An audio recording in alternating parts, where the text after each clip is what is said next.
guys, kasama ko ang Kabado family, yung mga kababayan natin.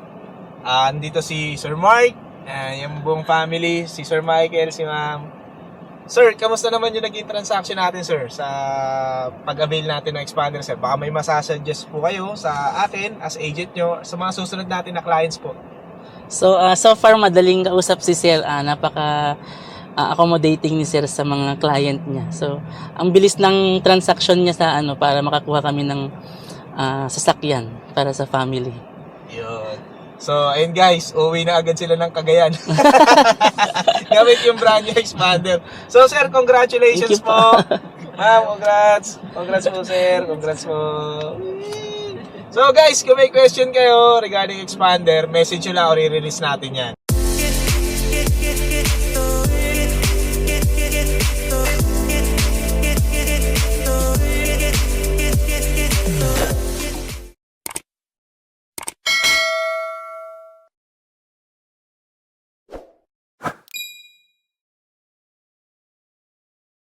Hello guys, good day sa inyo. This is JM Bunagan, Sales Executive dito sa Mitsubishi Caloocan. So in this video guys, magre-release tayo ng expander GLS Automatic. Yung kulay na nakuha ng client natin is Graphite Gray Metallic. So samahan nyo yung buong araw ko, magre-release ako ng expander. Kung bago ka lang sa YouTube channel ko, huwag mo kakalimutan mag-like, subscribe at hit mo na yung notification bell para updated kayo sa mga promos natin sa Mitsubishi. Salamat guys!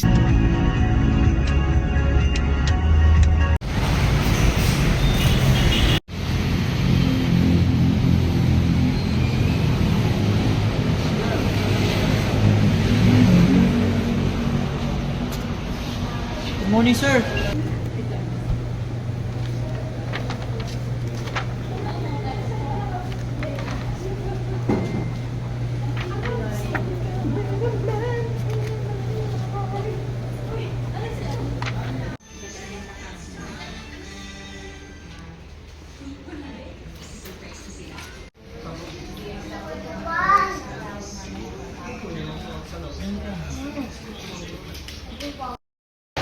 Siyempre. Ayan, natingin ka, sir. Ayan na, mag-like ka na. Mag-vlog ka, sir. Releasing kami ngayon. So sir, umpisahan natin sa susi. Ito po yung susi natin, sir. Ano po siya? QoS na po siya. Ito, may controls po tayo, sir. Lock at saka unlock sa labas. Then ito po yung manual key, sir. Pagka nalobat po yung key fob. Medyo matigas lang siya, may plastic. Para makapasok po tayo. Then sir, since na GLS po yung sa atin, sir, meron po tayong tinatawag na easy entry sa atin. Kung mapapansin mo, sir, dito sa sa labas, 'di ba, sa pinto, may kulay black doon, sir. So pag malapit po yung transmitter, sir, pinindot niyo po 'yun, maglalak po 'yun sa unlock. So yun po yung kagandahan sa GLS, sir, natin. Then sir, ito po yung code ng susi, sir, if ever na mawala po yung yung susi natin para makapag-duplicate po tayo sa service. Sige. Then sir, sa locks po natin ng doors, ito sir yung locks ng doors. Press mo lang yan. Opo. Sige sir, yung sa taas po, yan. Centralized na din po siya. So lahat po siya nagdala. So pag bubuksan po, kunyari bababa dito si passenger, unlock na lang po natin, sir, para huwag po natin siyang hayaan na magbukas po ng sarili para hindi nasisira po yung central lock. Okay. Then sir, yung sa windows naman po, sir, ito po yung lock ng window para hindi po niya nabubuksan yung window sa likod po, saka sa passenger. Then ito po, yan, yung unlock naman po, sir, ha. Tapos ikaw, sir, may control ka, may auto na din yun sa'yo. So one tap, bababa po siya, one tap, tataas po siya. Then sir, sa steering po natin, sir, ito electronic power steering, yan. Namnawin mo, sir, ang lambot. Sarap ipang drive niyan. Ito sir, tilt and telescopic, so pwede mong i-adjust. Ito sir, pwede mong itaas. Sige, feel mo, baba. Tapos pwede mong itulak. Saka po ba mas komportable, sir? Yung dati po. Yan. Sige, lock lang natin, sir, ha? Press lang natin. Ilain lang po yun. Pababa po, sir, para mag-unlock. Then pagka ilalak mo siya, sir, tulak mo lang. Medyo matigas lang siya, sir, ha? Then sir, ito po audio controls natin, sir. Ito po yung lipat ng volume. Sorry sir, lipat ng station, ng music. Tapos ito po yung volume, lakas. Ito po yung hina naman po.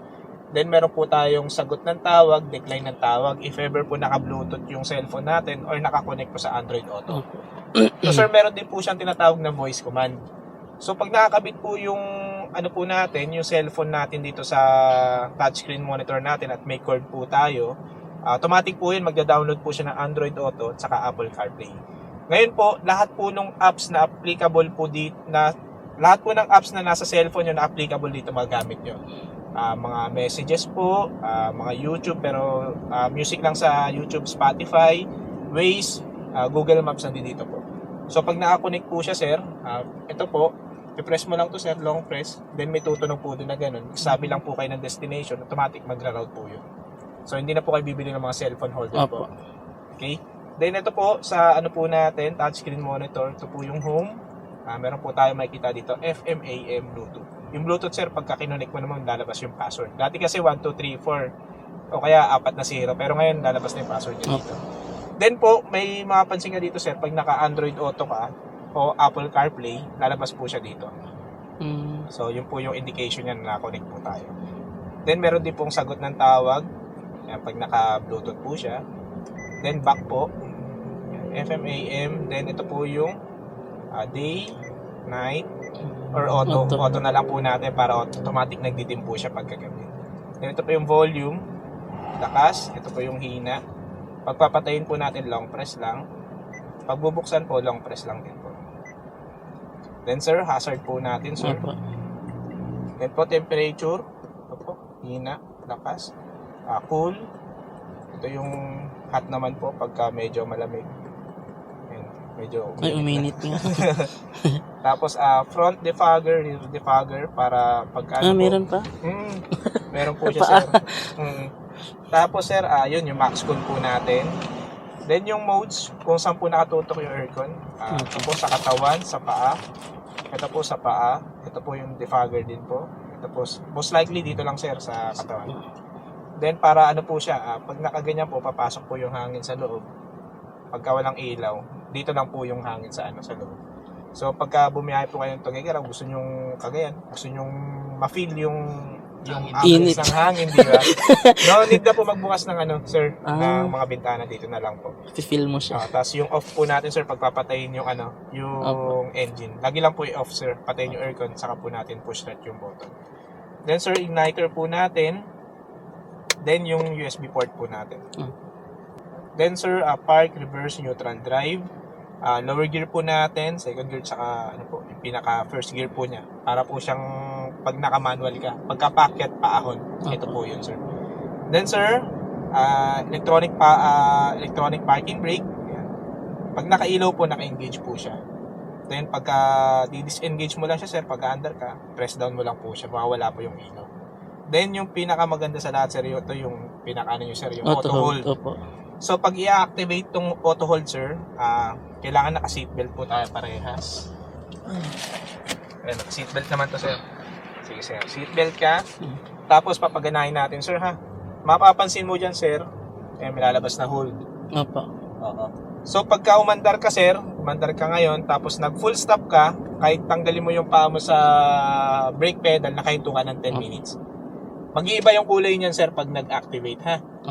Magiging parang green ata siya or yellow. Then pagka inalis mo yung paa mo, nakahinto ka po ng 10 minutes. Pag tumapa ka sa accelerator, po siya, disengage. So hanggat po siya, nakailaw po siya, ganun po yung magiging scenario sir. So pagka ayaw mo na siyang sir, i-activate, press mo lang din po siya, mawala naman po sa button. Then sir, yung ibang specs naman sir, ito katulad po yung cruise control sir, pagka long drive ka para mas relax ka sa driving mo. So, ang setting nito sir, siset mo muna siya ng cruise. Ayan, naka-cruise na po siya. Tapos ang minimum speed niya po is 40 km. Ngayon pag tumatakbo ka na po ng dire-diretso ng 40, pwede mo po siyang i-activate, toggle down mo lang po ito. 40 yung takbo mo, dire-diretso, kahit tanggalin mo yung paa mo sa accelerator pedal. Then, pwede mo din siyang iset sir sa mas mataas, kunyari 60, 70, 80, pwede din po. So, basta sir, ang minimum is 40. Then sir, pagka gusto mong bumaba ng ng takbo, toggle down mo lang. Pagka mas mabilis, toggle up lang po. Pagka tatanggalin mo sir, press mo lang yung cancel or tapa ka lang sa brake. Ganun po siya ma-cancel sir. Oo. Yung sir, baka may question ka pa sa sir? Saan sa po yung specs po nito? natin. Saan po yung gasolina nito, Ang kuya? gasolina sir, nandito lang yan. Nag-iisa lang yan sir, yung Ay, dito dito sa po. gilid. Sa pinakababa mo sir dito. Hindi ko makita. Mamaya sir, ituro ko sa inyo. Sige po. Ito yung luggage tray natin sir, nandito. Meron nga to. Turo ko na lang sa inyo sir. Tapos po pala, dito. Ito po, pakita ko lang po sa inyo. Ito po yung manual po natin. Dito medyo makapal po siya. Pagka sir, message mo na lang ako para sagutin ko na lang. Opo. Then po yung binigay ko po na dokumento. So ito po yung dokumento binigay ko po sa inyo. Copy nyo po ito. Yan. Dito po yung name. Yung address po, yung unit na nakuha po natin. Expander, GLS, Graphite Gray Metallic. So ito, tago lang po natin. Yung ORCR po, 2 weeks ang dating. 2 weeks to 4 weeks. Email na lang po yun sa inyo, sir. Sir Mike. Print nyo na lang po. Yung original po nasa bangko. After natin ma-full pay, saka po natin makukuha. Then sir, punta po tayo sa kasama po dito, package po, kasama po yung insurance natin with Acts of God. So, with Acts of God po siya, if ever na baha, lindol, mabagsakan ng puno, kasama po yun sa insurance po natin. Then po, comprehensive din po. Pag sinabing comprehensive, sir, magagamit mo sa sarili mo, sa sakyan mo, magagamit mo din sa third party na mababangga mo. So, yun po, 1 year po yun. Every year po, hanggat naka-finance po tayo kay bangko, kailangan po natin i-renew po yun. Then po, yung registration natin na sa LTO is 3 years. After 3 years, kailangan po natin magpa-register ulit. Kasabay po yun ng TPL natin, sir, na 3 years din po. Yung TPL, sir, yun naman po yung magko-cover pag nabangga po kayo ng tao. Huwag naman sana. Then po, punta po tayo sa warranty, sir. Warranty po natin, any service po ng Mitsubishi, pwede po kayong magpa-service. So, first 1,000 po ang una, second po 5,000, sunod-sunod na po yun. 10,000, 15, hanggang ma-reach po natin yung 100,000 kilometers. So, ang unang punta po natin is first 1,000 po. Dadalhin po natin siya sa service, pinakamalapit. Papakita lang po natin to. May coupon po tayo dito na free service po. Hanggang 5,000, sir. Pero since na dito ka bumili sa atin, sir, sa Union Motor, ang po natin, pag dito po kayo nagpa-service, hanggang 20,000 po yung free labor. Or 2 years. Sa ibang dealer, sir, magagamit mo yung 5,000. Pero pag nag-10 na, magbabayad ka na ng ng labor. Pero pag dito mo pina-service, free po yung labor po natin. So, nandito po yung mga warrantable po natin. So, separate warranty po kasi tayo, sir. Ang baterya po natin is 1 year. Ngayon, pagka wala pang 1 year na nasira yung baterya natin, hindi na po nag-start yung sasakyan, pwede po natin itawag po yun sa Motolite. Papalitan po nila yun ng bago. Then po, yung engine po natin, sir. Ang warranty po ng engine natin is 3 years po. Or 100,000 kilometers. Ngayon po, sir, pagka pinalabas po natin yung service, dinala natin sa Petron, Caltex, ma-void po yung warranty ng engine. Pero yung sa iba po, hindi po ma-void. Kunyari, meron ka pa electrical, meron kang sa accessories natin na 3 years. Yun po. Ayun po, sir, sa mga accessories po natin, 3 years po ito, yung warranty. Then sa electrical naman po is 1 year. So pag nag-cut po tayo ng wire, kunyari, nagpalit po tayo ng busina. Ito po kasi cute pa yung nito, busina. Pag nagpalit tayo ng busina, sir, nag-cut ng wire, ma-void po yung warranty yung electrical. Pero yung sa engine, nandoon pa rin. So, sir, meron din po tayong tinatawag na anti-rust. Yung anti-rust po natin is 3 years din po yun. Bali, pag ang kalawang po nanggaling sa labas, papunta sa loob, ibig sabihin po nun, may fault po tayo. Hindi po siya ma-avail po yung warranty. Kasi sir, kunyari nagkaroon ng damage, sir, hindi po agad natin napagawa, umulan, umaraw, nagkaroon ng kalawang papasok sa loob. So, void po yung warranty nun. Pero pag yung kalawang po nanggaling po sa loob palabas, may warranty po yun, sir. Under investigation po yun ng office. Okay, sir.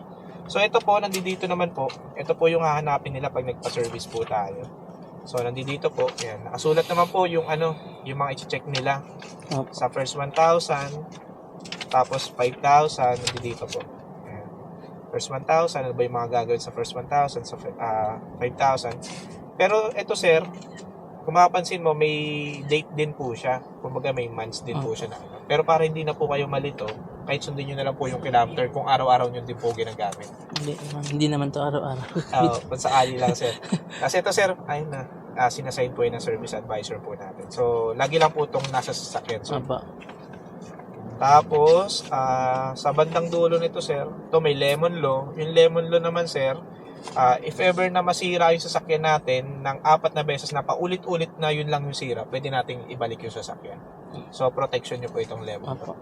Basta pare-paras na sira lang, sir. Kunyari, sira din dito, sira yung suspension dito, sira yung suspension dito sa kabila. Tapos, nandito, sir, yung mga, ano po natin, service natin, Luzon, Visayas, Mindanao. So, lagay ko na lang po ito dito. Yes, sir, baka may question pa kayo regarding sa expander natin. Tayo. Ikaw ni, Phil. Wala naman akong tanong. Kung sakali naman, sir, friend naman tayo sa Facebook, message nyo na lang po ako na lang po. sa messenger natin, sir, ha? Opo. Pero most likely, wala magiging problema dito. Siguro mga question lang regarding sa ano. Yes, sir, maraming salamat Thank po, you rin po. sir, sa trust na. Tapos turo ko lang po sa inyo yung sa engine, tapos yung sa gas po, para at least kahit paano alam nyo po yung operate. Opo.